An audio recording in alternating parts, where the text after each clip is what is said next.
Shalom sahabat IHK yang dikasihi Tuhan. Saatnya kita memasuki renungan siang IHK. Mari kita berdoa. Tuhan Yesus yang baik, terima kasih. Sebentar lagi kami akan berdoa mendengar firman-Mu masuk dalam renungan siang IHK. Urapi dan berkati kami supaya hidup kami selalu menyenangkan Tuhan. Doa kami didengar oleh Tuhan dan kami berbahagia di muka bumi ini juga masuk surga pada saatnya. Dalam nama Yesus kami berdoa. Haleluya. Amin. Kekasih Tuhan, judul renungan siang IHK kali ini adalah Berdoalah di tempat rahasiamu. Matius 6 ayat yang ke-6 berkata, "Tetapi jika engkau berdoa, masuklah ke dalam kamarmu, tutuplah pintu dan berdoalah kepada Bapamu yang ada di tempat tersembunyi. Maka Bapamu yang melihat yang tersembunyi akan membalasnya kepadamu." Kekasih Tuhan, dimanapun saudara berada, berdoa kepada Tuhan itu bukan barang tontonan atau pertunjukan yang harus dipublish untuk dipertontonkan ke khalayak umum agar mendapatkan penghargaan dan penghormatan karena bagusnya doanya dan kata-katanya yang merdu, kata-katanya yang indah yang diucapkannya. Juga sering memakai istilah-istilah yang asing agar terlihat lebih pandai daripada sesamanya. Bukan juga alat untuk menyindir seseorang atau mengagumi seseorang, atau bukan kendaraan politik untuk memuluskan keinginan politiknya. Berdoa adalah sebagai bentuk dialog atau percakapan dua arah dari hati ke hati kita dengan Bapa di surga. Ketika ini terjadi, maka Bapa kita yang di surga melihat kita yang sedang bersembunyi di kamar doa kita, di ruang doa kita, di tempat yang orang tidak mengerti ketika kita sedang berdoa.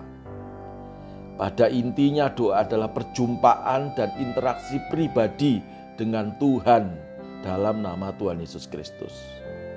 Alkitab berkata, "Masuklah ke dalam kamarmu, tutuplah pintu." Artinya, jangan pamer dalam doamu dengan tujuan-tujuan tertentu yang bukan kepada Tuhan. Masuklah ke kamarmu dan tutuplah pintu. Ini bicara tentang secret place atau tempat pribadi. Ada tempat yang kita harus miliki untuk berdoa. Tempat pribadi. Kalau saya, tempat pribadi saya untuk berdoa, kadang-kadang bisa di mobil. Saya sedang menyetir lalu saya minggir, cari tempat yang aman, lalu saya berdoa di situ. Saya mencurahkan seluruh isi hati dan perasaanku kepada Tuhan, dan saya merasakan kekuatan baru yang Tuhan injekkan di dalam spirit saya. Ruang doa saudara bisa kamar, bisa ruang tamu, dan seterusnya. Terserah saudara mau milih yang mana. Tapi sekali lagi, masuklah ke the secret place. Konsentrasilah kepada Tuhan saja. Dan berdoalah kepada Bapamu di tempat yang tersembunyi. Maka Bapamu yang melihat yang tersembunyi akan membalasnya kepadamu. Atau menjawab doa dan permohonan kita semuanya. Saudara jangan suka menulis doamu di media-media sosial. Lalu seolah-olah dengan banyaknya orang yang melike Anda atau merespon tulisanmu, lalu Anda dikatakan, "Oh, ini terlalu rohani dan hebat sekali." Bukan, saudara. Doa itu hubungan pribadimu dengan Tuhan.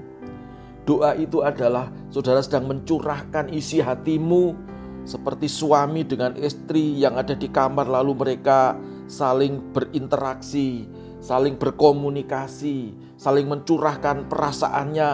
Dan sebagaimana suami istri mereka melakukan hubungan suami istri, itulah doa kepada Tuhan. Yang dimaksud hubungan ini bukan hubungan secara daging kepada Tuhan, tetapi hubungan dari roh kita kepada roh Tuhan. Saudara-saudaraku yang dikasihi oleh Tuhan, berdoa itu harus mengikut sertakan harapan dan keinginan yang kita serukan atau kita sampaikan kepada Tuhan dengan sungguh-sungguh, dan tentunya kita harus hidup benar terlebih dahulu. Bagaimana supaya kita menjadi orang yang benar? Caranya adalah kita bertobat dan minta ampun atas segala kekeliruan dan dosa-dosa kita kepada Tuhan. kita mau mengubah karakter kita yang buruk, barulah kita berdoa kepada Tuhan. Itulah hidup yang benar. Maka doamu pasti dijawab oleh Tuhan seperti ada tertulis. Doa orang benar, bila yakin didoakan, sangat besar kuasanya. Yakobus 5 ayat yang ke-16 bagian B. Nah, kekasih Tuhan, dimanapun saudara berada, sebelum saudara melanjutkan aktivitasmu, maka mari kita koreksi diri. Bagaimana kita berdoa? Di mana kita berdoa? Apa tujuan doamu?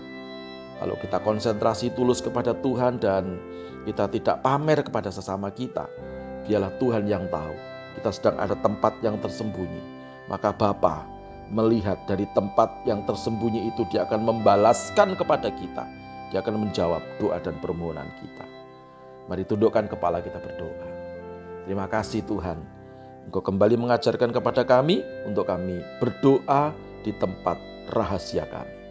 Dalam nama Yesus kami berdoa. Haleluya. Amin. Selamat menikmati istirahat siang saudara-saudara, dan selamat juga menikmati berkat Tuhan. Dan saya juga menyampaikan, silahkan melanjutkan pekerjaanmu. Tuhan Yesus memberkati kita semuanya. Salam IHK.